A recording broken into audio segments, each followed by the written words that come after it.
Brought to you by Biz Analyst by Khata Book.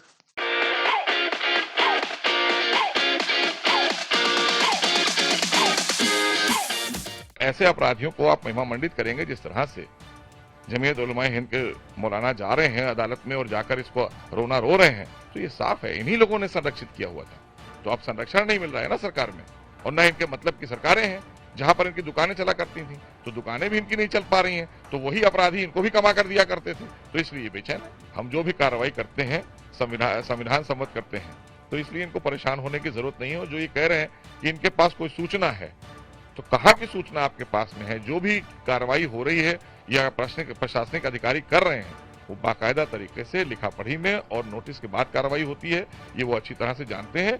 एक तरफ BJP और UP सरकार कह रही है कि बाबा का बुलडोजर तेजी से चलेगा अपराधियों के खिलाफ, लेकिन दूसरी तरफ इसको लेकर के जो हलचल है वो भी देखने को मिल रही है, जो प्रतिक्रिया है वो भी देखने को मिल रही है। जमीयत उलमा हिंद अब सुप्रीम कोर्ट पहुंची है, ये कहते हुए कि जिस तरह से ये बुलडोजर चल रहे हैं उससे कहीं ना कहीं अल्पसंख्यकों पर ज्यादा कार्रवाई हो रही है, और ये सिर्फ अल्पसंख्यकों के लिए ही नहीं, लोकतंत्र के लिए भी खतरा है। हमारे साथ बात करने के लिए हैं बीजेपी के वरिष्ठ नेता और हज कमेटी के चेयरमैन मोहसिन रजा जी। मोहसिन जी, जिस तरह से ये अरशद मदनी साहब की टीम पहुंची है, जमीयत उलमा हिंद सुप्रीम कोर्ट पहुंची है बुलडोजर के खिलाफ, क्या कहेंगे आप उसको?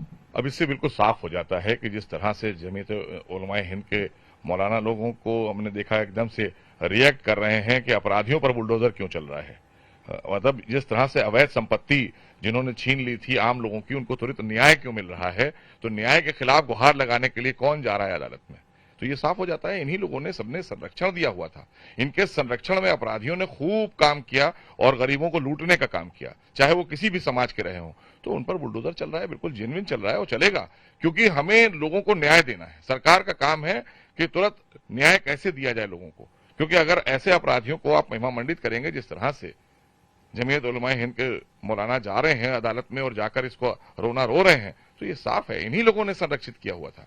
तो अब संरक्षण नहीं मिल रहा है ना सरकार में, और न इनके मतलब की सरकारें हैं जहां पर इनकी दुकानें चला करती थी, तो दुकानें भी इनकी नहीं चल पा रही हैं, तो वही अपराधी इनको भी कमा कर दिया करते थे, तो इसलिए ये बेचैन है। लेकिन इन्होंने फिलहाल जो याचिका की है उसमें गुहार लगाई है कि अदालत के आदेश के बिना किसी का घर नहीं गिराया जा सकता, इस वजह से कि उस पर कार्रवाई हो रही है।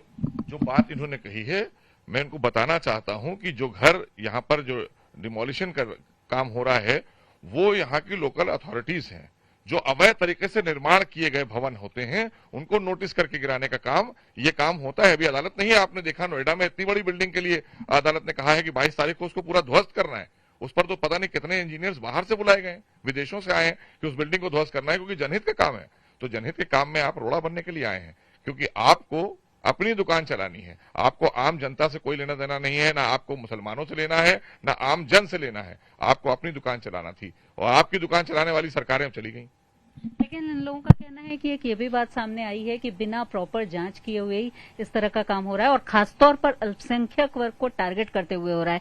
यह भी कहा गया है, मौलाना अरशद मदनी ने इस बात का ट्वीट भी किया है कि यह न सिर्फ अल्पसंख्यकों पर खतरा है बल्कि लोकतंत्र और संविधान के लिए भी खतरा है इस तरह की कार्रवाई। देखिए, आज लोकतंत्र और संविधान पूरी तरीके से सुरक्षित है, क्योंकि हम लोकतंत्र में भी विश्वास रखते हैं, भारतीय जनता पार्टी, और हम संविधान में भी विश्वास रखने वाले लोग हैं। इसीलिए हम जो भी कार्रवाई करते हैं संविधान सम्मत करते हैं, तो इसलिए इनको परेशान होने की जरूरत नहीं है। और जो ये कह रहे हैं कि इनके पास कोई सूचना है, तो कहाँ की सूचना आपके पास में है? जो भी कार्रवाई हो रही है या प्रशासनिक अधिकारी कर रहे हैं, वो बाकायदा तरीके से लिखा पढ़ी में और नोटिस के बाद कार्रवाई होती है, ये वो अच्छी तरह से जानते हैं। लेकिन चूंकि इन्होंने जिन लोगों को पाल रखा था, जिन्होंने अवैध संपत्ति इकट्ठा करके रखी हुई थी, उन पर बुलडोजर चल रहा है, इसलिए एक तरीके से इनडायरेक्टली इन पर बुलडोजर चल रहा है। ये अपने अवैध धंधे को बंद ना हो जाए, इसलिए अदालत जा रहे हैं और अदालत को गुमराह करने का काम करना चाहते हैं।